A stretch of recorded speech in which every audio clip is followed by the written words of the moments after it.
Recording in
Менің даусым шығып жатыр ма?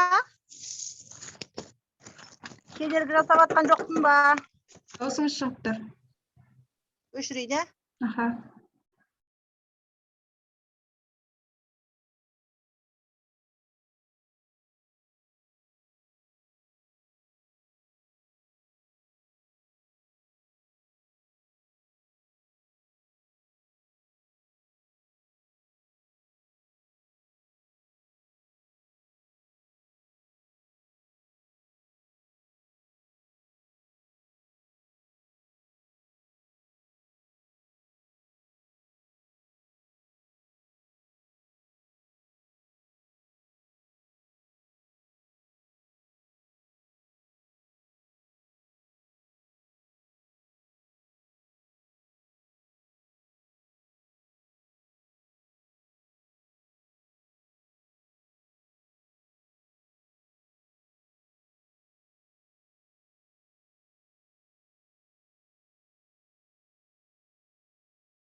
Так, сәлеметсіздер ме, ханымдар мен мырзалар? Кеш жарық. Бүгінгі именно Zoom арқылы керемет партнеріміз Камила ханым жүргізеді қазір. Бұл кісі өте қуаныштымын, Камила ханым. Өйткені Forever'де қазіргі таңда бар жоғы екінші курс студент. Камила ханым бірақ екінші курс студент болса да 2-3 айдың ішінде өте керемет маркетинг жаттап, қазіргі таңда жұмысын толықмен қолға алып жатыр. Өте қуаныштымын. Камила ханым, сізді қайта-қайта тыңдағым келеді маркетингіңізді, енді ары қарай жалғастырсаңыз, микрофон сенде, алға, іске сәт, жақсы.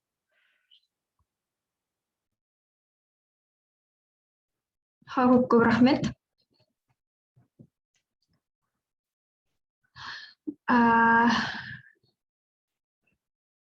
Есімім Мырзахмет Камила, екінші курс студентімін. Мұнда жұмыс жасап, яғни толықтай қолыма алып бастағаныма бұйырса 2-3 ай енді болып жатыр. Мен сіздерге қазір маркетинг оқып беремін, яғни бизнес-встреча, онлайн бизнес-встреча болайын деп тұр. Сіздерден ничего не требуем, просто новый информациямен таныссаңыздар болды. Сіздерге қазір ештеңе сатпаймыз да, ештеңе сатып ал деп айтпаймыз, просто информацияны от-до тыңдасаңыздар болды. Онда бастай берсек, Менің экраным көрініп тұр ма?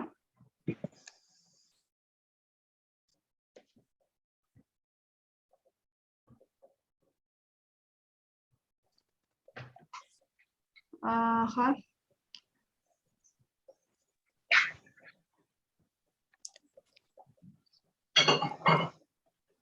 Бізде интернет-магазин Forever. Камила, интернетің көрінбей тұр, слайдың көрінбей тұр. Қазір қатып жатқан сияқты ма? Енді көрінді.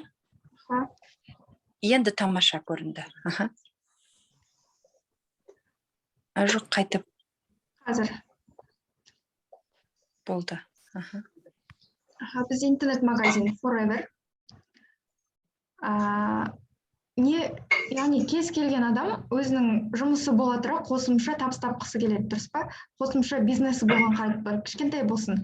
Ал бизнеспен не үшін айналысқысы келеді кез келген адам? Яғни отбасына қосымша табыс болу үшін, қарыз ақысынан құтылу үшін, өз-өзіне бастық болу үшін, яғни кез келген уақытта тұрып, кез келген уақытта ұйықтап, мысалы, будильник қоймай, мысалы, сондай өмірді қалайтын адам, мысалы, да, және басқа адамдарға көмектесу үшін, және өзінің өмірлік стилін өзгерту үшін, яғни бизнес бастағысы келеді екен. Яғни ешкімге тәуелсіз, еркіндік деген ұғымды сезіну үшін кез келген адам бизнес жасағысы келеді екен. Қосымша, яғни мысалы. Әлемде өзі бизнестің өзі екі түрге бөлінеді екен, яғни мен сіздерге дәл қазір осы бір слайд арқылы түсіндіріп бере аламын. Әлемдік деңгейдегі бизнесті, мысалы. Бірінші традиционный бизнес, яғни бізде қазіргі, мысалы, магазиндер, аптека, неше түрлі торговый центрлер барлығы осы бірінші тұрған традиционный бизнеспен айналысады екен, яғни мысалы производительдер шығарады, одан оптовыйлар алады, одан розничный магазиндер, одан реклама, доставка, одан біз барып алып отырады екенбіз. Осы аралықта кетіп жатырған, яғни производительдер, мысалы, қанша процентке шығады деп ойлайсыздар кез келген өнім, мысалы. Просто бір жаңағы суды алайық, мысалы, фюстиді алайық. Именно осы, яғни шығаратын өзі шығатын заводтан 29 теңгеге шығып отыр екен. Ал біз қанша теңгеге алып отырмыз, мысалы?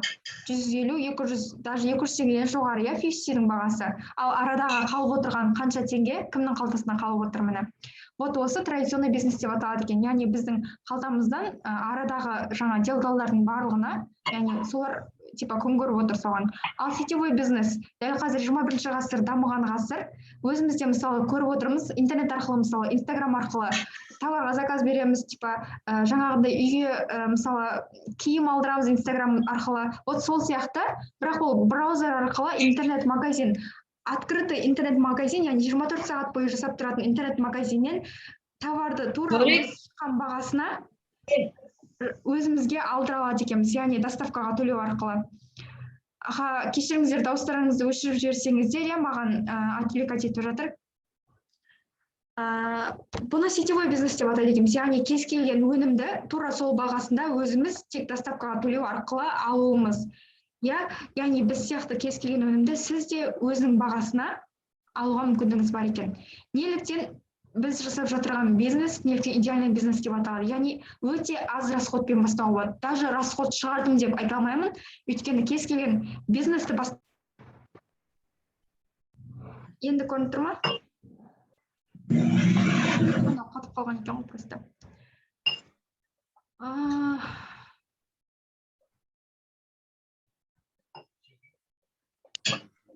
Қай жерге келдік?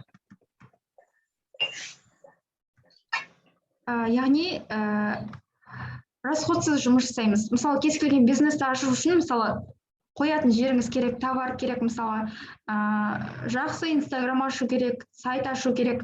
Вот осының барлығына кемінде 1,5-2 миллион теңге кетіп жатыр екен. Ал мұнда 1,5-2 миллион теңге ақша салудың қажеті жоқ. Бизнесті без расход бастауға мүмкіндіктеріңіз бар екен, және уникальный продукциямен айналысады. Продукция жайлы қазір айтып кететін боламын. Продукция, яғни элитный сорттан жасалған продукция болып табылады, брендовый продукция. Қазір келесі роликтерде айтып кететін боламын. Отсутствует риск банкротства. Банкротство болмайды, себебі біз ешқандай расход шығарып жатқан жоқ екенбіз. Және кейбір кездері сізде жұмыс жасайды екен. Яғни ақшаның сіз үшін жұмыс жасау үшін именно осы бизнесті бастаңыз деп айтқым келетін еді. Және неорганичный доход. Өзіңізді қаншалықты ақшаға бағалайсыз, соншалықты табыстауға мүмкіндігіңіз бар. Яғни продукция алоэдің ең жоғарғы сорты барбаденсис миллер деген сорттан жасалған. Барбаденсис сортын миллер деген ғалымды білеміз ба? Яғни биологиядан оқитын болсақ, мысалы, миллер деген ғалым бар. Именно осы миллер деген ғалым барбаденсис деген ең жоғарғы сортын ойлап тапқан, осы барбаденсис сортынан жасалған. Біздің мысалы любой әрқайсымыз, мысалы, алой деген кезде терезенің алдындағы алой көзімізге елестейді, дұрыс па? Ал именно терезенің алдындағы алой, мысалы, бұл вообще басқаша алой. Себебі алойдың екі түрге бөлінеді вообще-то. Мысалы, жаңағы шөптесін және бұталы болып бөлінеді екен. Ал бұталы түрі біздің жаңағы тереземіздің алдында тұратын алой, ал именно бұл шөптесін түрі, яғни 1,5-2 метрге дейін өседі, тамыры 20 метр тереңдікке кетеді, жердегі минералдардың барлығын өз бойына сіңіре отырып, бізге жетіп отыратын әрбір өнімнің ішінде біздің ағзамызға минералдарды, витаминдерді осы толық алып жеткізіп отырады екен. 4 жылда бір гүлдейді, 4 жылда бір осы плантациядан алып, адам қолымен жасалады, ешқандай экология жоқ, яғни аспанына дейін сатып алған, яғни жаңағы төбесінен вертолет самолет ұшпайды, жан-жағынан ешқандай машина жүрмейді, экологиялық таза жерде өсіп отырған алойдың барбаденсис деген ең элитный, ең жоғарғы лилейный сортынан жасалған өнімдеріміз болып табылады екен. Бұл жаңа компанияның басшысы Рекс Мон 1978 жылы құрылған компания, 168 мемлекетте, оның ішінде 6 мұсылман мемлекетінде жұмыс жасап отыр екен. Дәл қазіргі уақытта Қазақстанда жұмыс жасап келе жатқанына 15 жылдан асып отыр. Жылдық тауар обороты 4,5 миллиард долларды құрайды екен. Мынау ақш-тағы Аризона штатындағы офис. Мұнда компанияның берілген сертификаттары, біз әрқайсымыз мысалы кез келген өнім алған кезде сертификаттарына қарамай жатамыз.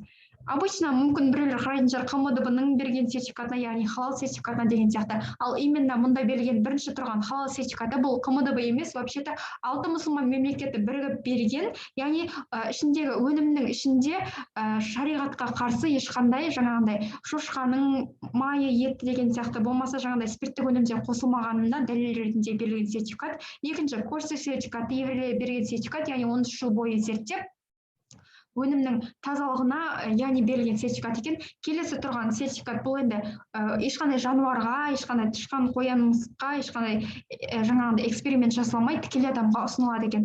Төртінші тұрған сертификат, яғни компания монополист, алоэ вераның берген сертификаты. Біздің компанияның аты негізі Forever Living Products, ал именно алоэ вераның берген сертификаты, яғни компания ешкіммен бірікпей, алоэді өзі өндіріп шығарып, өзі өсіріп, өзі тұтынушыларына шейін жеткізіп беріп отыратындықтан осындай сертификатты нақты түрде берілген. Және мұнда шетте тұрған сертификат Тибет медицинасы берген сертификат, яғни Тибет медицинасы мойындаған, яғни сертификаттарын берген. ISO деген сертификат, төменде тұрған қарап отырсаңыздар, натуральный продукт, яғни это не лекарство, это натуральный продукт, вот сол үшін берілген екен. Дерматест берген сертификат, яғни ешқандай теріс жаңағыдай әсер жоқ, ешқандай жаңағыдай гипоаллергенный болып табылады екен. Келесі өніміміз міне товар обороттың 60%-ін құрайтын өнімдеріміз 4 жаңағы алоэ вера гель. Бұны не үшін ішеміз, не үшін керек? Кімдер ішеді, яғни?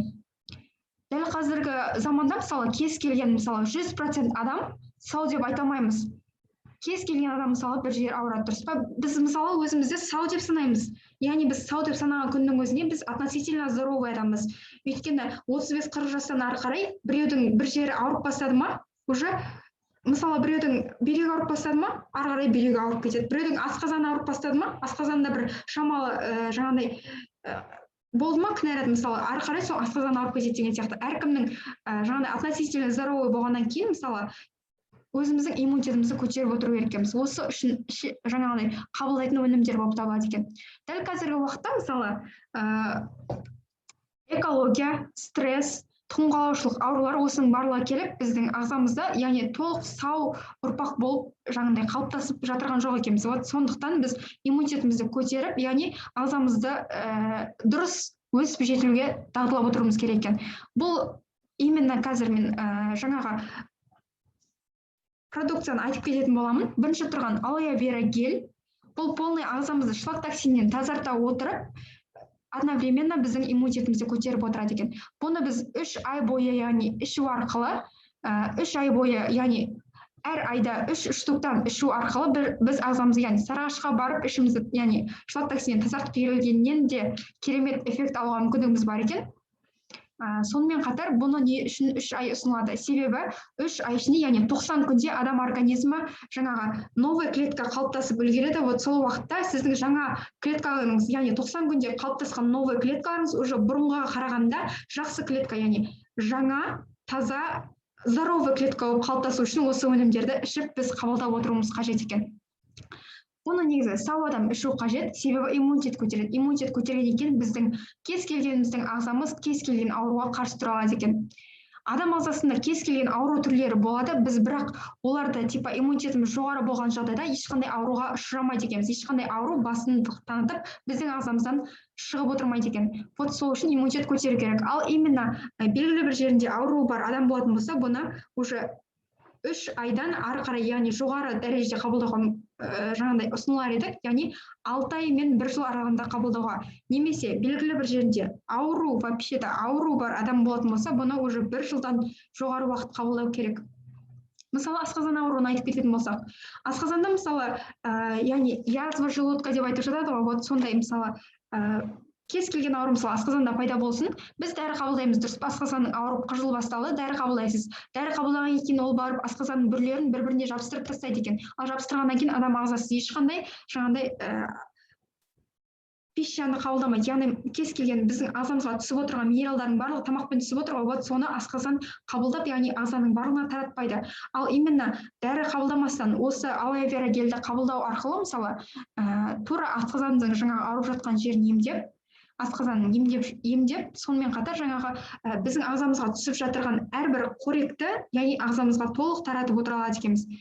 Себебі біздің ағзамыз жаңағыдай минералдарсыз, витаминдерсіз, жаңағыдай белгілі бір продукт жеп отырған продуктсыз, яғни өмір сүре алмайды екенбіз, иә.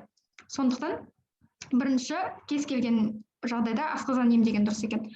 Келесі не үшін керек екенін білдік. Дұрыс па? Алоэ вера гельдің келесі алоэ берениктар. Берениктар не үшін керек? Берениктардың ішінде негізі мысалы алоэ вера гельдің ішінде бар минералдар, витаминдер, аминокислоталардың барлығы 22 аминокислотаның 18 аминокислотасының барлығы осы алоэ берениктардың ішінде бар. Сонымен қатар бұның ішінде клюква мен алма қосылған. Клюква не үшін қосылған? Яғни бұл клюква ақш-тың ассоциациясында зерттелді, яғни бұл денсаулығымызға өте пайдалы, жыныстың жолдарына, бауыр, бүйрек осының барлығын емдеуге қолданылады екен, яғни құрқұлақ ауруын емдеуге қолданылады. Сонымен қатар С витамині, А витамині бар. Сондықтан алма мен клюква бірге қосылып жасалған. Сонымен қатар оның иісі мен дәмін реттеп отырады екен. Вот не үшін керек? Яғни бауыр, бүйрек, несеп жолдары ауруларына, тыныс жыныс жолдары ауруларына қолданылады екен. Келесі персиковый, яғни алоэ персик. Бұны не үшін қолданамыз? Яғни зрениеге, күндізгі және түнгі зрениеге қолданылады екен. Сонымен қатар жаздық уақытта ішіне жаңағы мұз салып қойып ішсеңіздер керемет напитка. Алоэ Forever Freedom. Forever Freedom не үшін қолданады? Суставной программаға қолданады негізі. Жаңағы буын ауруларына, одан бөлек грыжа, мысалы айтып кете берсең, иә. Ішінде MSM хондроитин глюкозамин бар. Бұның барлығы ағзаға керек, тек қана буын аурулары ғана емес. Сонымен қатар ағзамызға қажетті, яғни шаштың мысалы шаш, тырнақ, жаңағы ағзамыздағы сүйекке керек, вот осының барлығына керек нәрсе екен. Яғни даже ағарған шаштың өзін қарайтатындай мүмкіндік беріліп отыр екен. Вот сондықтан помистин повер, яғни 3 күнде результат көруге мүмкіндіктеріңіз бар, яғни кімде анемия, қаназық, осының барлығында помистин повер қолданады. Арктикси балықтың майы, яғни балықты май. Ішінде омега-3, омега-9, кальмардың майы, вот осының барлығы қосылған. Бұл не үшін керек? Яғни біздің қанымыз күнделікті, яғни айналып отырады, дұрыс па? Секунд сайын, яғни қан айналым болып отырады. Именно осы қанның жаңағы қан тамырларында шлактар болған жағдайда бізде тромбтар пайда болып, уже давление пайда болады екен. Ал именно осы балықтың майын қабылдау арқылы біздің ағзамызда ешқандай тромб пайда болмай, давление болмай, вот керемет нәтижеге қол жеткізеді екен. Сол үшін жаңағы арктиксиді қабылдаған өте дұрыс, күнделікті қабылдап отырған. Кальцийді не үшін ерекшелеп айтамыз? Кальций не үшін қажет екен білеміз ағзамызда, дұрыс па? Кальций болмаған жағдайда негізі адам ағзасында 200-ге жуық ауру пайда болады екен. Ал именно кальцийді біз тек шашқа, жаңағы тырнақ, тіске, сүйекке ғана керек деп ойлайды екенбіз. Ал именно осы сүйек, шаш, тырнақ сынып бастағаны бұл уже кальцийдің соңғы таусылып жатыр деген, взрывной жаңағы ең соңғы таусылып жатыр деген сөз. Кальций, иә, кальцийді басқа жерлерде де қолданамыз, ішіп жатамыз. Ал именно ол кальцийлер негізінен ағзаға кеш сіңеді екен, яғни ірі қара малдың ағзасынан алынғандықтан, именно басқа кальцийлер ағзаға кеш сіңуі қиын болғандықтан біздің бауырымыздағы, бүйректегі, өттегі тастың бары осы кальцийлерден пайда болып жатыр деп айтуға тура келді. Яғни именно біздің компаниядағы кальцийдің ерекшелігі адам ағзасына оңай сіңеді екен. Алоэмен араласқан кез келген өнім, яғни судан 4 есе жеңіл сіңіп отырады ағзаға, сондықтан өте пайдалы болып табылады екен. Натур мен минералдарды біздің ағзамыз күнделікті қажет етеді, дұрыс па? Ал дәл қазіргі уақытта экология байланысты кез келген өнімнің ішіне мысалы дәрімен өсіріп жатырмыз. Кез келген біз жеп отырған азықтың бәрін дәрімен өсіргендіктен оның ішінен біз өзіміздің ағзамызға минералдарды толық қабылдай алмайды екенбіз. Вот именно сол үшін натурменді күнделікті қабылдап отыруымыз қажет. Абсорбент С витаминін барлығымыз білеміз. Не үшін қажет екен? Абсорбиновая кислота. Абсорбиновая кислота мысалы ауырып жатқанда да сіздің мысалы накоплипа етіп жаңағы системамен бірге қосып салып отырады, дұрыс па? Абсорбиновая кислотаны. Вот именно сол абсорбиновая кислота біздің ағзамызда 5 минуттан артық тұрақтамайды екен. Яғни біз түшкіргенде жаңағы ұйықтағанда, ашуланғанда біздің ағзамыздан тер бездері арқылы бөлініп шығып кетеді екен. Ал именно абсорбент С-ның ерекшелігі компания осы үшін Нобель сыйлығын алған, яғни кебекке бекітіп, адам ағзасына 8 сағаттан 12 сағатқа дейінгі уақытта мысалы адам ағзасында сақтап тұрған үшін осы абсорбент С витаминіне жаңағындай Нобель сыйлығы берілген екен. Сонымен қатар 7-8 килограмм цитрус өнімдерінің күші бар. Яғни біз күнделікті 7-8 килограмм цитрус өнімдерін жеп отыра алмаймыз ғой. Сондықтан абсорбент С өте керемет мүмкіндік деп айтқым келеді. Келесі Forever Vision бұл енді глаукома, катаракта, минус плюс жаңағы көздің ауруларына даже зрениені қалыпқа келтіруге мүмкіндік бар. Чеснок тимен қандағы паразиттер, вирустар, одан бөлек мысалы аскарида деген сияқты. Келесі жіншия бұл енді суыққа, женский жаңағы ауруларға неше түрлі kids балалар мультивитамина, виталайз для мужчин, виталайз для женщин, бұлар енді гормональный, мысалы гормондарға, ерлерде болатын тестостерон, эстроген деген сияқты. Келесі RG+ өніміз, бұны айтпай кетпей болмас. Негізі бұның екі кереметтей қасиеті бар, көптеген нәрсеге пайдалы, иммунитет көтереді, жаңағы давлениені реттейді, нормализация жасайды. Ішінде бұл негізінен энергетикалық сусын болып табылады, сонымен қатар L-аргинин аминокислотасы қосылған екен.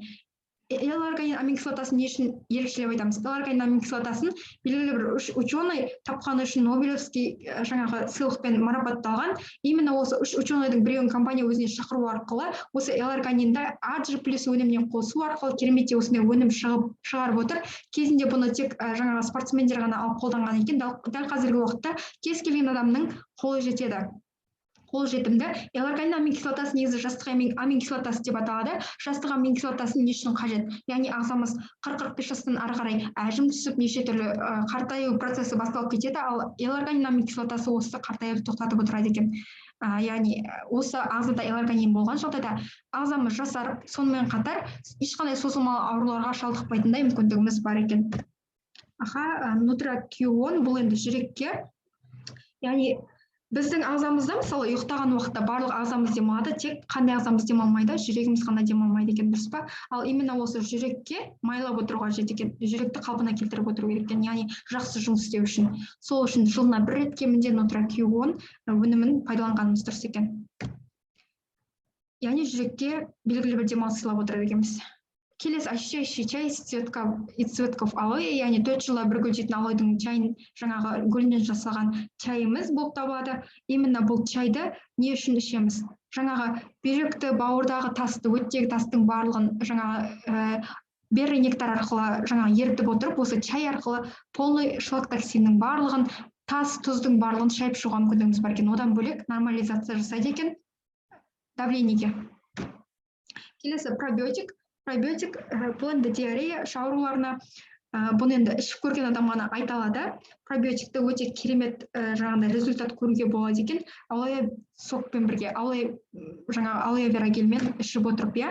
Мынау кремдері мен гельдері, кремдері хит пен МСМ кремдері не үшін қолданады? Яғни қыздырып-қыздырмай емдейтін кремдері мен гельдері, бұларды негізі аурулар, мысалы әжелеріміздің, аталарымыздың аяқтары қақсап атады, сүйектері қақсап атады, вот осыған сразу емдеуге мүмкіндік бар. Айтсаңыздар, өте керемет мүмкіндік. Результат сразу болады. Алоэ желе. Желені не үшін қолданамыз? Алоэ ферстпен бірге қолданады екенбіз. Ферсттің өзі первый помощник. Әрбір үйде болу керек. Яғни сырттағы жара, сырып кеткен, жүріп кеткеннен бастап тамақтың ауруы, одан бөлек күйген, осының барлығына қолданады. Желемен бірге не үшін қолданады? Желемен бірге, яғни тамақ ауруында, одан бөлек геморрой, одан бөлек эрозия, неше түрлі женский аурулар вот осының барлығына қолданылады екен. Тамақ мысалы ауырғанда да вот осы желені қолданған өте күшті, өйткені раздражение болып жатқан жерді тоқтатады. Андай бір жайлы болады да, активатор көзге, құлаққа, мұрынға тамызатын өнім. Мынау личный гигиена средствосы кез келген мысалы керек емес саумын деген күннің өзінде кез келгеніміз басымызды жуамыз, шомыламыз, тісімізді жуамыз деген сияқты. Бұл өнімдердің өзі многофункциональный болып табылады. Тек бір тісімізді жуып қана отырып қоймай, тісіміздің аурулары, ауырып жатқан жерге қойсаңыз да мысалы, одан бөлек асқазан ауруы осының барлығын қолданады екен. Келесі шампуньдары бір жуғаннан басыңызда яғни қайзақтың жоқ екенін сезінуге мүмкіндігіңіз бар. Одан бөлек мысалы басқа шығатын жаралар осының барлығына қолданылады. Алоэ жаңағы мынау жидкий мылосы, бұны даже кішкентай жаңа туылған сәбилерді де шомылдырып жатады екен. Алоэ липс бұл енді карманный аптечка деп аталады, сырып кеткен, жүріп кеткен қолданып отырып еріннің жарлығанда мысалы кез келген ауа райында. Одан бөлек стоматит неше түрлі соның барлығына қолданады екен. Күйген жерге жақсаңызды керемет мүмкіндік. Мысалы мен өткенде өзім утюжокпен шаш үтіктен утюжокқа қолымды күйдіріп алдым. И осы алоэ липс қана қолымда болған. Сол кезде мысалы 3 рет жақтым. Bir күнде 3 рет жақтым. Болды, келесі күні ешқандай ашу, ауру сезім ешқандай ештеңе жоқ. Келесі Pride Gentleman's, яғни бұл до бритья после бритья, сонымен қатар дезодорант жаңағы ретінде де қолдануға болады. Дезодорантымыз, яғни Алоэ Evershield дезодоранты, бұны не үшін қолданамыз? Біз кез келгеніміз мысалы дезодорант қолдануымыз мүмкін. Рексона там деген сияқты дұрыс па? Ал именно олардың барлығы барады да сіздің жаңағы пораларыңызды бітеп қалады екен. Пораларыңызды бітелген екен адамда саталмасы болмайды да ішке жаңағы ауа кіріп сыртқа керек емес өнімдер шықпағандықтан ол көкірекке без тастап мастопатия деген аты жаман ауру пайда болып жатыр екен. Қазіргі уақытта көптеп кездеседі. Ал именно осы Evershield дезодоранты сол мастопатияның алдын алып, сонымен қатар емдей отырып, одан бөлек тек ағзада мысалы иіс болдырмайды екен, яғни ішке сыртқа затамасы болып отырады, тек иіс шықпай отырады екен.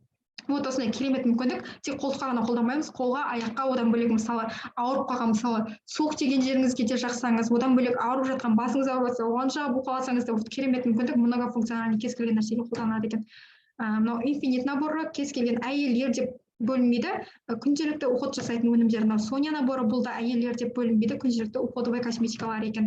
Мынау Эмпода моющие средства, яғни кез келген су, шелек, одан басқа жууға қолданылатын кез келген өнімнің орнын басатын Эмпода, сонымен қатар экономичный, бір отбасыға кемінде 2 айға жетіп отырады екен. Яғни осы өнімдердің барлығының жаңағы құртқан ақшаның орнына Эмпода алып қолданыңыздар деп айтатын едім. Келесі С9, яғни салмағымызды реттеу. Толық болсаңыз азған күніңіз бар, мысалы азғын болсаңыз өзіңіздің салмағыңызды реттеп, қалпыңызды реттеп отырған күніңіз бар екен. Осы программа арқылы, яғни диета ұстап, азудың қажеті жоқ. Именно осы өнімдер арқылы күнделікті диетасыз қалыпқа салмауымызды келтірген күніміз бар екен. Мынау ароматтары әйелдерге, ерлерге арналған, бірақ бұның әрқайсысы әр адамның ерекшелігіне байланысты, тер бездерінің ерекшелігіне байланысты, көңіл күйге байланысты әртүрлі иіс шығарып отырады екен. Келесі барлық өнімдерді көрдік, дұрыс па? Барлық өнімдер әрқайсымызға керек. Күнделікті пайдаланып отырған өнімдерімізді мысалы осыларға айырбастап, тек натуральный өнімдер пайдалансақ екен деп ұсынғым келіп отыр. Сонымен қатар бағалары қандай? Кез келген бағасы мысалы регистрациясыз просто керек емес, просто өнімдер керек дейтін болсаңыз 100% бағасын алуға мүмкіндігіңіз бар екен. Немесе регистрация жасау арқылы 5% скидкамен алуға мүмкіндігіңіз бар. Немесе 2 балл толтыру арқылы өмір бойына 30% скидкаға жетуге мүмкіндігіңіз бар екен. Регистрация бесплатно, бірінші алған өніміңіз 5% скидкамен алуға мүмкіндігіңіз бар. Немесе 2 баллды сразу толтыру арқылы өмір бойына 30% скидкаға алған мүмкіндігіңіз бар. Одан бөлек интернет-магазин 24 сағат істеп отырған осының барлығына мүмкіндік береді екен. Одан кейін бизнес под ключ. Бизнес под ключ. Бизнес, яғни новый тұрған бизнесті сізге осы 2 балл арқылы ұсынып отырады екен. Яғни 192.649 теңге ішінде витаминдері, минералдары, жаңағы кремдері, одан бөлек личный гигиена средстволары, гельдері бар екен. Бұдан бөлек, мысалы, яғни компанияның әрбір жаңағы тұтынып отырған өнімдерімізді оптовый ценамен алуға мүмкіндігіміз бар екен. 2 балл толтырасыз, 2 баллдан кейін 30% скидка алуға мүмкіндігіміз бар. Немесе профессиональный старт в бизнесе, яғни контракты жасауға болады, бизнес контракты, яғни 4 балла контракты жасаймыз. 35% скидка болады, 5% өзіңізге сразу сіздің өзіңіздің счетыңызға түсіп отырады екен. Яғни бірінші тачка рубкасын өзіңіз қолданасыз, екінші тачка рубкасын елге ұсынуға мүмкіндігіңіз бар екен. Келесі статустар. Мен өзім ассистент супервайзер статусынамын. Мысалы, мен 2 баллды толтырдым, 30% скидка іліндім. Мен бір кісіге сізге ұл болсын, сізге мен бизнес ұсындым. Сіз бизнес под ключ жасап, сізге ұнады, сіз де тіркелдіңіз, мысалы, бизнес подключ жасадыңыз 2 балға, вот сіздің 2 балыңыздан, мысалы, маған 25% айлық түсіп отырады екен. Яғни айлық болғанда да, мысалы, мен бір ғана адамға айтып қоймаймын, дұрыс па? Мысалы, Нұргүл осы сізге айтуымыз мүмкін, мысалы, 2 адам дұрыс па? 1 адам, немесе 3 адам деген сияқты, вот сол сияқты әрқайсынан 25% маған айлық ретінде түсіп отырады екен. Келесі статус супервайзер статусы 2 айдың ішінде командаңызбен бірге 25 балл жасау арқылы супервайзер статусын жабуыңызға мүмкіндігіңіз бар, яғни 90-150 мың аралығында айлық алуға мүмкіндігіңіз бар екен орташа есеппен. Келесі ассистент менеджер статусы 2 айдың ішінде 75 балл жасау арқылы командаңызбен орташа айлығы 150-250 мың теңгені құрайды екен. Командамен бірге. Келесі менеджер статусы 2 айдың ішінде 120 балл жасау арқылы орташа жалақысы 300-700 мың теңгені құрап отырады екен. Келесі компанияның доходтары бір ғана осы өнімдерді айта отырып 5 түрлі доход табуға мүмкіндігіңіз бар екен. Яғни бірінші 30% скидкаға ілініп, 100%-ке сату арқылы өнімдерді. Яғни бұл сату, бұны кез келген адам жасай бермейді. Мысалы, сіз сата алмауыңыз мүмкін. Егер сатуға деген мүмкіндігіңіз керемет болса, сата алатын болсаңыз, именно осыны қолдансаңыз болады. 30%-пен алып, 100% бағасына сатуға мүмкіндігіңіз бар. Яғни арадағы қалған ақша өзіңізге қалып отырады. От оборота дегеніміз жаңағы, мысалы, мен 2 балл толтырдым, менен кейін бір кісіге бизнес ұнап, ол кісі де компанияға тіркеліп 2 балл толтырды, ал мен ол кісіге информация бергенім үшін маған 25% ол кісіден түсіп отыр. Вот осы от оборота. Авторский гонорар, яғни негізінен әншілерге, ақындарға берілетін гонорар болып табылады, ал бұл компанияда кез келгенімізге алуға мүмкіндігіміз бар екен. Яғни біз мысалы менеджер болсақ, бізден кейінгі менеджерлерден 6%, 3%, 2% пенсия ретінде төленіп отырады. Және бұның әрқайсысы сіздің, яғни поколенияңызға төленіп отырады. 90 жыл бойы, яғни немереңіз, шөбереңіз, бала-шағаңыздың барлығына пенсияңыз ретінде төленіп отырған. Сонымен қатар бизнесіңізді келесі ұрпағыңызға беріп кетуге мүмкіндігіңіз бар. Мысалы, сіз мұғалім болсаңыз, келесі ұрпаққа беріп кете алмайсыз, дұрыс па? Мұғалімді балаңызға мұғалім бол деп беріп кете алмайсыз, сол сияқты. Ал бұл жерде бизнесіңізді подключ жасап, келесі ұрпағыңызға қалдырып кетуге мүмкіндігіңіз бар екен. Келесі автопрограмма мен 13 зарплата. Автопрограмма, яғни 3 айда орындау арқылы 50 балл, 100 балл, 150 балл 3 айда орындау арқылы айлықтан бөлек авто алуға мүмкіндігіңіз бар. Компания ешқандай машина бермейді, ақшасын төлеп беріп отырады. 3 жыл бойы 400 евродан 14.400 евро төлеп отырады екен. Немесе 600-800 евро, яғни 28.800 евроға дейін сізге машина алуға мүмкіндігіңіз бар екен. Машина болмаса, мысалы, шуб алсаңыз да, үй алсаңыз да, ипотека төлесеңіз де өзіңіз білесіз, яғни 3 ай бойы орындап, бір машина алуға мүмкіндігіңіз бар екен. Статустары сеньор менеджер орташа жалақысы, сізден кейін 2 менеджер шығу арқылы 800 мың теңге орташа жалақысы, келесі soaring менеджер 1.200.000 мың теңге, келесі сізден кейін 5 менеджер шығу арқылы, мынау енді сапфир менеджер, бұл орташа жалақысы 4.500.000 теңге, яғни сізден кейін 10 менеджер шығу арқылы, мынау бонус за лидерство, сіздің статусыңыз өскен сайын алатын бонусыңыз өсе береді екен. Мынау біздің жоғарғы спонсорларымыз, яғни 13 зарплатасы. 13 зарплата, яғни бұл айлықтан бөлек, жаңа 30%, 100%-тен бөлек, от оборотадан бөлек, авторский гонорардан бөлек, яғни машина планынан да бөлек 13 зарплата. Просто бонус ретінде сіздің жақсы жұмыс жасағаныңыз үшін беріліп отыратын ақша. Бұлардың 13 зарплатасы 5.982 ақш долларын құрап отыр екен. Келесі Қалдыгүл Байжанова, яғни келесі Атилла Каталина Гидафалви, бұлардың 13 зарплатасы 440.701 ақш долларын құрап отыр екен. Бұл енді мысалы кез келген жаңағы мамандықта, кез келген жерде, мысалы, әр нәрсенің өзінің пик болады, әрқайсының өзінің жаңағы маманы деген сияқты. Яғни бұл сетевиктердің ең жоғарғы маманы болып табылады. Атилла Каталина Гидафалви. Келесі Миклсберг жоғарғы спонсорлары 418.670 ақш долларын құрап отыр. 13 зарплатасы Венгрияда. Және лучше профессионалдардан біз сабақ алуға мүмкіндігіміз бар екен. Яғни миллиардерлерден, үлкен профессионалдардан сабақ алуға мүмкіндігіміз бар екен. Бұл компанияда сіз тек қана бизнес жасай отырып, мысалы, именно бір алуды айта отырып, бизнес жасайсыз, ақшаңыз алып отырсыз, одан бөлек путешествие, одан бөлек адамдармен адамдармен қарым-қатынасыңыз, одан бөлек білім алуыңыз бірге отыр екен. Сондықтан өте керемет мүмкіндік деп айтатын едім. Және Рольф Доминики, бұлардың 13 зарплатасы 1.549.048 ақш долларын құрап отыр екен. Және компания не ұсынады? 168 мемлекетте международный бизнес, яғни кез келген жерде жүріп бизнес жасауға мүмкіндігіңіз бар. Дәл қазір мен сіздерге айтып отырмын, менің бизнесім жүріп отыр. Оплата деньгами на карту дейді. Халық банкпен Каспий Голд арқылы әр айдың 15-ші жаңағы числосына шейін айлық түсіп отырады екен. Келесі веб-семинар, яғни Түркияда июльдің осы бұйырса 26-ларына, 27-леріне болайын деп жатыр, 2021 жылы, иә. Тыңдағандарыңызға сіздерге көп рахмет. Қазір мен сөзді өзімнің спонсорым, жоғарғы спонсорымыз Күнсұлу Тәңірбергеноваға беретін боламын. Есербаевна Күнсұлу спонсор, бұл кісі енді жұмыс жасап келе жатқан компанияда 10 жылдан асты, яғни қазір sourcing менеджер, 5 баланың анасы, осы компанияда жасап келе жатып 2 машина мінген, одан бөлек үй, мысалы, кереметтей мүмкіндіктерді өз көзімен көріп, қаншама елдерді аралап көріп жүрген біздің жоғарғы спонсорларымыз, осы кісіге сөз кезегін бергім келіп отыр. Аяқтап жіберсеңіз, иә, Zoom-да. Және Zoom аяқталғаннан кейін сіздерге өтініш, обратный связьға шығып, мысалы, кімге ұнады, ұнамады деген сияқты өз ойларыңызбен бөлісе кетсеңіздер, иә. Аха, спонсор, сізге сөз кезегін бердім. Рахмет, Камила ханым, өте керемет. Так, маған өте бүгінгі маркетинг өте қатты ұнады.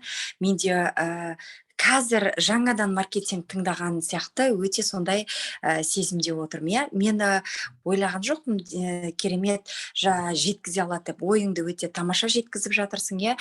Неге? Өйткені бұл бизнестің жаңағы қайта тыңдаған сайын тыңдағың келе береді, алда жетістіктер көп.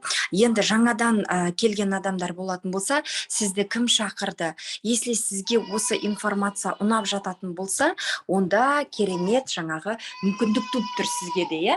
Енді сізді кім шақырды? Сол кісіге хабарласып, ары қарай не істеу керек, қалай жасау керек дейтін болсаңыз, бізде жексенбі күні Атилланың 7 қадамы, өйткені Атилла біздің жоғарғы жетекшіміз, Атилла Каталин-Гетафалфой, ол семейный пара, иә. Ол кісілердің 7 қадамы арқылы біз жайлап жетістікке жетіп жатырмыз, иә. Соны сіздермен бөлісетін боламыз. Если сіздерде я деп жүректеріңіз лүп ете қалып, если ұнап жататын жағдайда, ары қарай қалай жұмыс жасауға болады? КБД, то есть КБД, как быть дальше, ары қарай не істеу керек? Ол жексенбі күні сағат 7-де Zoom арқылы, если келе алмайтын жағдайда, я Zoom арқылы өтіледі. Сіздерді сол 7 қадамға ары қарай не істеу керек екенін шақырамыз, я. Если жаңағы ұнап жататын болса, жетекшілеріңізден тікелей келіп, офис арқылы болмаса күнделікті жаңағы сұрақтарыңызды қойып, жетекшілеріңізге қандай сұрақтар бар? Сізді кім шақырды? Ол түсіндіре алмай жатса, одан жоғарғы жетекшіге шығуларыңызға мүмкіндік бар. Рахмет, Камила ханым, бүгінгі керемет Zoom-ды жақсы өткіздің. Ойымызға жеткізе алдың, толығыңмен өз ойыңды жеткізе алдың деп ойлаймын. Рахмет сіздерге, кеш жарық қайырлы, е? Сау болыңыздар. Рахмет, кіргендеріңізге көп рахмет. Сау болыңыздар. Енді обратной связь болса, я, яғни ұнағандар болса, обратной связь жасасаңыздар, я, көп рахмет. Мен завершить етейін.